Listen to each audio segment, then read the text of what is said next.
مش ما قدرش يفهم العصر اللي هو عايش فيه.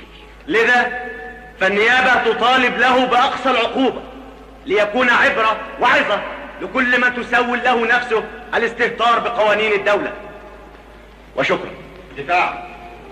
لا من فضلك يا سيادة القاضي، أنا عاوز أتكلم بنفسي. يعني مش عاوز محامي؟ لا، مع تقديري للأستاذ محدش حاسس بوجعتي إلا أنا.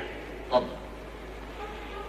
القضية دي مش قضيتي أنا لوحدي، قضية كل موظف عايش بشرفه، كل موظف بيتعب ويشقى ويعرق.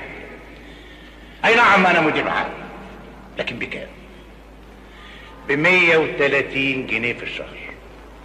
130 جنيه ومطلوب مني أعلم ولادي وأجوزهم وآكل وأشرب وأعيش بشرف. صحيح في ناس غيري نسوا الشرف والأمانة لكن اتمتعوا بالدنيا وعاشوا. أي موظف مسكين زي حالاتي يعمل إيه؟ وهو شايف متع الدنيا حواليه وهو مش عارف يتمتع بيها. يعمل إيه وهو شايف بناته في عذاب من الحرمان اللي هم فيه؟ إزاي يواجه جشع التجار؟ إزاي يقف والدنيا بتغلى كل يوم وهو مش عارف يعمل حاجة؟ صحيح الحكومة بتحاول تساعد الموظف بكل إمكانياتها، لكن يوم ما اديله علاوة 15 جنيه الدنيا بتغلى 30.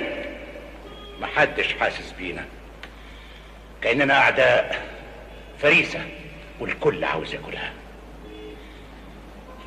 سيادتك قلت لي إنني قدوة سيئة للموظفين. أنا عاوز أسأل سيادة القاضي، مرتبك كام؟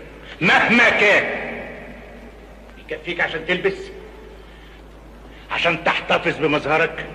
يكفيك عشان تحقق وتحكم بالعدل وانت مرتاح الضمير؟ قولوا لي كنت اعمل ايه وانا عندي ولد بيتعلم وبنت بتتجهز وانا مش عاوز امد ايدي ولا ارتكي ولا اخون شرف الوظيفه؟ ما كانش قدامي غير حلين، يسرق يشحت. اي حد فيكم لو فرقه تاني كان يعمل ايه غير اللي انا عملته؟ كان يعمل ايه غير اللي انا عملته؟ كان يعمل ايه غير اللي انا عملته؟